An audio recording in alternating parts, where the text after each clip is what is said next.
That's how the school life started, though at some point she dropped. Right. Yeah. So tell me, I'll talk about it. yeah, so tell me, so you currently run a school, correct, in your home. So tell me about what happened between her attending a school and you teaching at a school to you deciding that you needed to start a school in your own home and teach your daughter at home and invite other students into your home for your school. Actually, the thing that made me to start a school is because of the challenges that I had. When Lulu was 6, 7, we divorced with the dad. Mm-hmm. And then where I was staying, when she was going to school, it was near. So it was a walkable distance, like from home and then going to school. So it was simple. But then when we divorced with the dad, I had to move to a very far away place. Uh-huh. I had challenges in transportation. Right. And even also for our mobility, it was difficult, like even to cross roads. You Mm-hmm. cross from this side, you come the other side, you go this side, you come the other side. So like it was difficult for me. And then that made her to drop from school. Mm-hmm. So like she stayed for a year without going to school. She was just home. And then I also had challenges also sometimes because there was a point when my helper also left and then I had to bring in a new person. So like, it was difficult for her to adjust to that new person Mm-hmm. and to like, start training that person to say, oh, Lulu does this, she likes this. And so I had those challenges. Right. And it was, difficult for me. Another time when I had to go to school to do my master's, Uh-huh. I was required to fly out of my country to another country. Right. And then it took me some time. So I left her with my helper and then I had to stay there, do my studies, and then I came back. So Right. like all that time also she was not in school. Right. And then there was another time again that I flew again. I went to do a course again in deaf blindness. Uh-huh. And again, it took me time because when I came back, when I was doing that training in 2017, I was pregnant. Mm-hmm. So when I came back, I gave birth. So Mm-hmm. again, it was difficult. There was no one like to take her to school. Mm-hmm. And then for me, I had to see her little sister and also her as well. Right. So like what I used to do was just to teach her basic things like know how to dress herself, Mm-hmm. bathing, combing hair, and doing all those things. Mm-hmm. When I graduated in Netherlands, when I got my master's in Netherlands, when I came back here, I started thinking to say, okay, what can I do after doing a master? Mm-hmm. What thing can I that will keep me busy and that will apply my knowledge to? And yeah, so I thought of opening a school. I thought of starting a small nursery school. Mm-hmm. And then the other thing that made me also to start a nursery school is because I saw how bored she was at home. Mm-hmm. No children to play around with because the brother and the sisters, they would go to school and Mm-hmm. like she'll be the only child remaining at home. Mm-hmm. And then also me, you find that I've also gone for work. Mm-hmm. So like I was thinking to say, I think maybe if I open a school, if I put up nursery school, small children, just the interaction and all that, the social interaction, I think it will improve her life and it will make her happy. Mm-hmm. Yeah, so that's the reason why I had to open school because of Lulu dropping out. And also, I just thought of helping other children who are deaf blind. And Right. I thought about my fellow parents in my boots to say, if me, a working mother, Yep. I'm having these challenges to educate my child, to transport my child to school, to and from. How about mothers who are not working? Right. And they have deafblind children? I was troubled in my heart. It was hard also for me, like to start. So I was like telling myself to say, how am I going to start it? Right. I have no resources. And then, it requires a lot of things when you are starting up a school. You need Sure. to have resources, you need to have backup, or you need to have someone, supporting you at least in one way or the other. But like for me, it was different. I was just me. Yep. And I had no any backup. But I made it. Yeah, I made it. So what I did was now I started thinking to say, okay, first let me raise some money. Mm-hmm. Then if I raise some money, I'll see the things that I can buy and then start up a school. So Right. like now again, I was thinking to say now, where will I put this school? Right. So I was thinking, of space and all that. So I looked at my house, and because I only stay with my kids, and then my house is a little bit big. So I thought, I think let me start it from here. Mm-hmm. And then as time goes by, when I grow, and then maybe when I find people to support me, I'll look for a bigger place Right. where now I can move and, put the children in that bigger place. Right. So I started saving money. And then I said, I think I would use this money now to do what I want. Right. So I have a friend who is running a school. So like we were talking. I was telling her, I admire the way you are doing your school and that. And then sometimes she would take me and then she would show me because she also started in a Mm-hmm. home. She's grown. It's a big school. She got another place and then it has just become a big school. Right. So like she was inspiring me. She was saying you can also do it because I also started from home. So you Right. can start from your home and then you can make it grow. So Mm-hmm. like I would go there and then see how she was doing things and all that. So she's the one that I explained to. And then I told her to say, help me come up with a budget. And then what things do I need like for me to start? And so she told me, okay, we sat down and then we started drawing up a budget.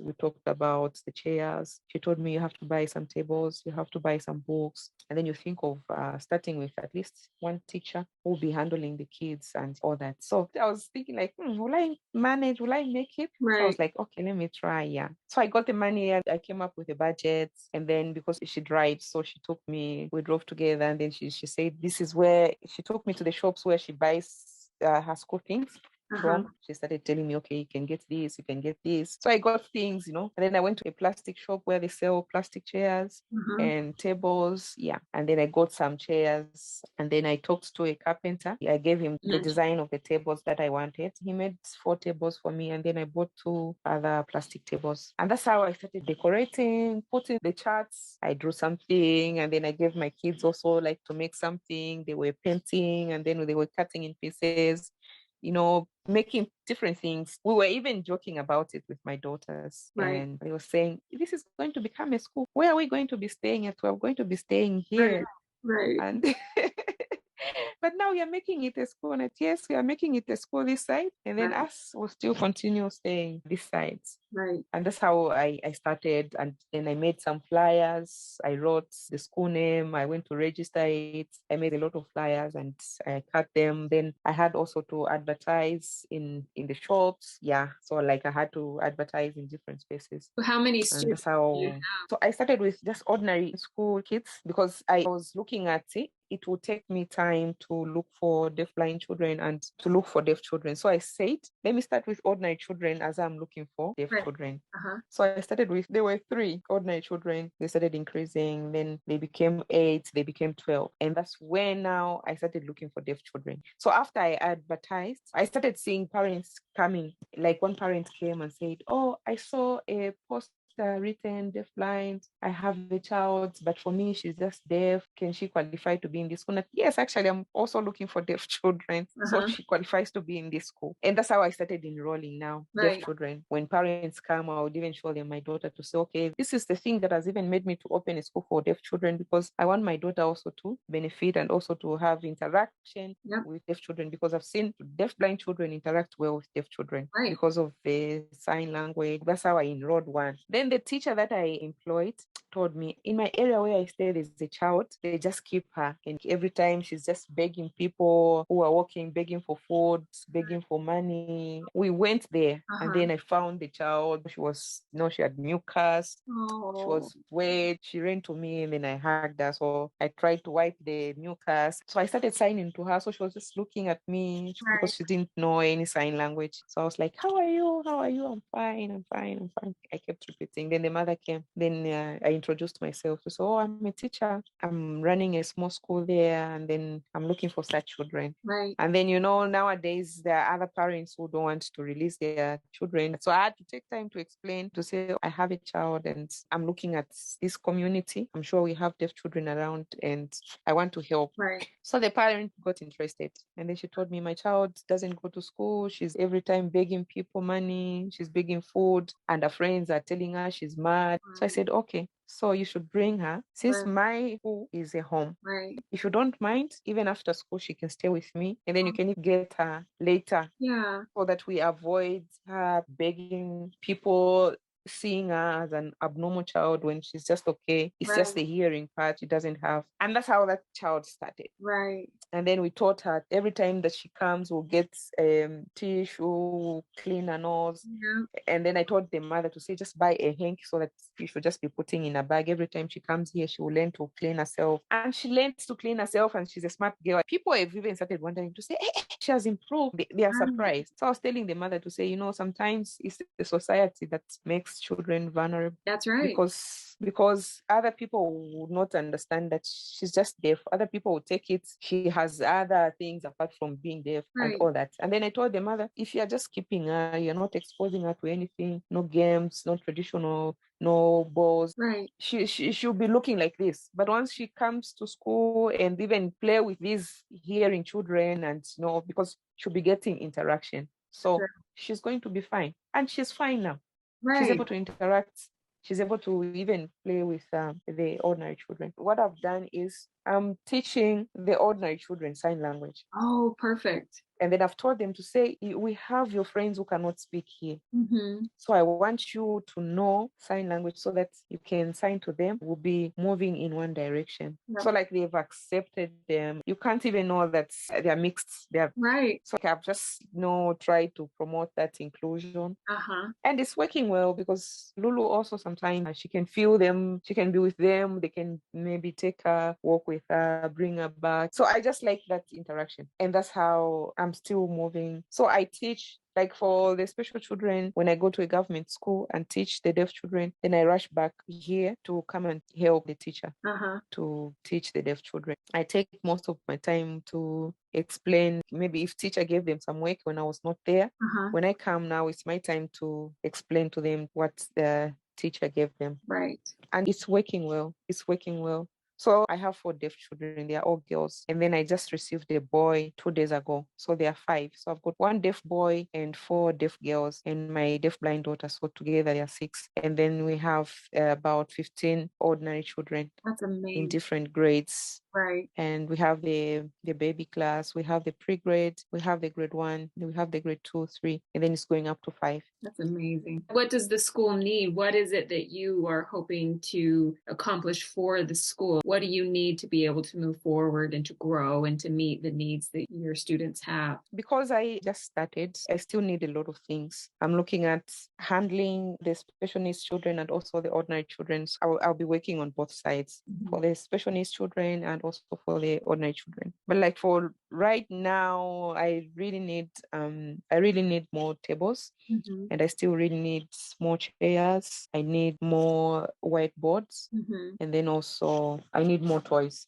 You need specific kinds of toys, like educational toys, or just, Yes, I think, yeah, educational toys, I think would be better. Tactile toys. right, I'm sure with time, I'm going to have small deaf blind children coming to my school. right. And already, because I identified one child who is only 2 years, she was born with congenital deaf blindness, Wow. except that they live in the eastern part of the country, but we're Mm-hmm. in contact. She even came here, she stayed for 1 month. I was Wow. hosting her for 1 month. So like we're sharing experiences. And then I was also telling her how she's going to be handling her. I shared my experience when Lulu was 2 years because her child is 2 years. So Right, like I shared my experiences with her.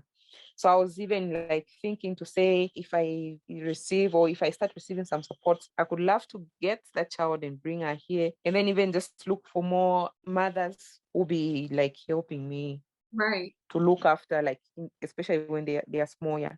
If I can have 1 or 2 mothers, maybe for a start, who can be Uh-huh. now helping me to look after those smaller ones when Right, they are in school. The toys, I think, yeah, they would work well. right. Both tactile toys and educational toys would work well. And then, yeah, a lot of things, pens, pencils, rubbers, everything that a A school regular would need. school. Since Lulu likes swimming, I was looking like, I'm putting it in plan. If I was to find a bigger space, maybe it can be good to put a small swimming pool so that even maybe other school children can just have fun together with Lulu. And maybe I would also need a computer, Right, like for deaf children also. Maybe with time, maybe I'll be receiving those maybe with the partial hearing, maybe who would need some hearing aids and all that. right. Yeah. So where can people contact you to learn more, or if there's something that they might be able to do for you, where can they contact you? So I think my email address, I think, would do. I'll put that in the show notes so people can find your email there. So I have one Mhm. last question for you. So how do you and your daughter need government policy to change in Zambia to help your situation? The first thing, I would want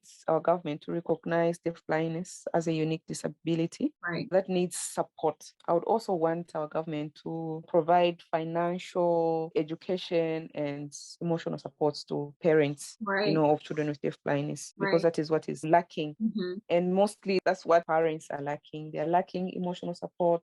Yep. They're lacking financial support, educational support. I think those are the things that, as they make the policy, those are the things I think that I would want our government to implement. And then also, parents needs counseling. Yes. They need counseling. And we go through a lot of things. Yeah. Like some of us, we've just been strong. Like me, I've just been strong. I never even received any counseling from somebody. I was Right. just self-counseling. Right. I just had to be strong because I had no Right. choice Right. to be strong. But this is something that I've seen that parents, this is what they need. For me, I think they can make a difference in that area. I think it's something that I've even started doing. There are times when I have time, I would go and counsel some parents, Right. give them hope if they've lost it. Like the parent that I got, because I saw that she completely lost hope for a child. Right. All she was waiting for is to, see her daughter die and, all Right. that. Started counseling some parents in other parts of where I stay. Uh-huh. And I feel good because I give them hope. Yep. Because I know it's not easy. It's something that I've gone through. Right. I feel good to give counseling and giving hope. Then the other thing I would want the government to do, there's need for education and social services Right. for deaf blind children. Right now in Zambia, we've been quite okay with advocating, and there was one organization that has been helping us to do awareness and also child finding. And then there's a certain school, it's a project also, if they can also establish institutions of learning, especially for children with deaf blindness. The challenge is we have found these deaf blind children in different provinces. All the children that we have identified in these provinces, they are not in school, and they are not even either receiving home-based education. Right. So these are things that I would want the government to look at, like here in Zambia. Those children, even if they are not in school, but at least if they can receive home-based education. Right. And then also if they can produce the curriculum Uh-huh. for deaf-blind children in all education colleges and universities, whereby maybe teachers being trained Mm-hmm. in deaf-blind studies. Right. Yes, so that they can handle children with deaf blindness. Like, for instance, the way I've said that we've identified these children in different provinces, Uh-huh. teachers are trained in all these provinces, even if there's one center, but if teachers are trained in different provinces, they Right. have that knowledge, then it means that deaf blind children can be handled. Right. They can be taught. Right. So there's need for that, there's need for our government to introduce so that children with deaf blindness can benefit. Right. So the And educational if services if are if provided. yes, and then if not that, maybe few teachers are trained for deaf blindness. The same ones can be used now they can be employed so that maybe they start doing home-based education. Right. Maybe while waiting for the government to establish centers for children with deaf blindness, those teachers who are trained, they can be employed and then they can work with the children home-based. And then the other thing that I was thinking also, if our government can come up with homes for children with deaf blindness in case of demise of their parents. Because you Right. find that maybe a child with deaf blindness is born, the mother passes on. Right. It's difficult Yes. for them to continue living. Right. Maybe they were living with their mother. Me, what I know, deaf blind child receives the best treatment from the mother Yep. than anybody else. Right. So, like, if government can think of maybe introducing homes for children with deaf blindness and training interveners, training people that can work with them in Right. case of their parents' demise, I think that would also work better. And also, if they can support people like me who is willing to work with a large number Right. of deaf blind children and who is willing to work with parents, who is willing to Right. work with the community. So Right. if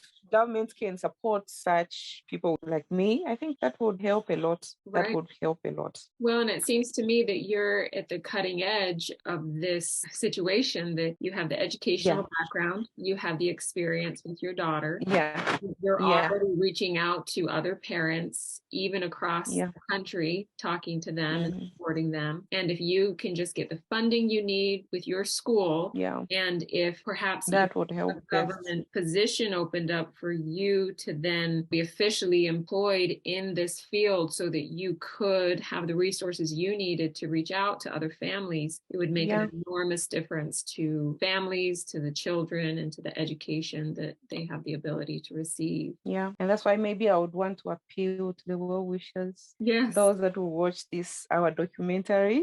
Yes. Let me appeal, yes, as I'm waiting for maybe government to implement. And, it takes time for the government to come in. They would come in maybe, yes, at their own time, but as I'm waiting for government maybe like come on board and help my activities, appealing to well wishers out Yeah. there who watch this documentary, if they are willing to help with anything they Right. can reach, I would appreciate, so that I keep my project running. That's right. Or maybe those who would want to work with me, we can be partners, or if they Right. can connect me to people that I can work with to improve the school here, Absolutely. I would appreciate. And I'm ready to communicate and to give updates. I'll be ready to return all the information they would need, like in terms of what I'll be doing. Right. And it will all be transparent. Yeah. Right. Well, I will do my part in spreading this message through warrior stories and through all the social media platforms that I'm using to disseminate information. I'm hoping that people will watch this and listen to your story, and they will contact you, that they'll donate, that they'll get involved, that perhaps they'll raise money, Yeah. that people will give up their time and their energy and their money to help the deafblind community in Zambia, because it sounds like I said, that you are just at the beginning of building that support system there. And Yeah. while you're waiting for the government to get involved and to provide some of that support and that money, if you can get support from private donors to sustain what you're already building, that would be ideal. That would be wonderful. I'll be one of the happiest. Yes. Because like every time I sit down and think about, when I think about those children, I ask myself to say, so what are they doing this time? Right. What is making them happy? What is making them active? Right. And like what I've observed, most of the children who are deafblind, if they have nothing to do, you find them every time they're like this. Right. If they're not in contact with anyone, like every time they're like this. So Right. like, it's bothering me because like, my mind, like for me, my mind is broad and I'm even seeing what I want. Like, Right.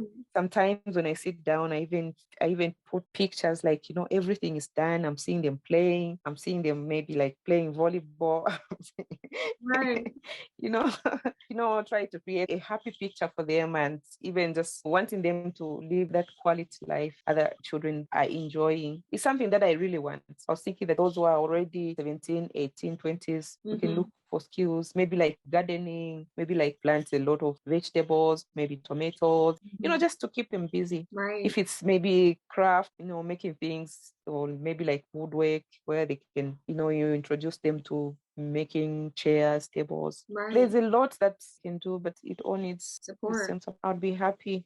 I would be happy. But I won't give up. I'll keep on using the little resources that I have. And because what I don't want is to give up and say, I won't manage or I can't do this. Right. My heart is still telling me that you can do it. You've Yeah. started and you can do it, and you're not giving up. Well, Helen, this has been an amazing conversation, an amazing story. And I look forward to seeing what you do. I have faith that you will get the support you need, and what you're doing there in Zambia will only continue to grow. I'm hoping that many people contact you and offer you the support that you need. I will be thinking of you and supporting you from all the way across here in America, and I'm going to keep in touch with you and see how things are going for you. Was there anything else you wanted to share before we end the conversation? I'll talk about what we've done as Zambia and how it all started. So like there was a certain organization from Norway that came in contact with me, a special school. And that's how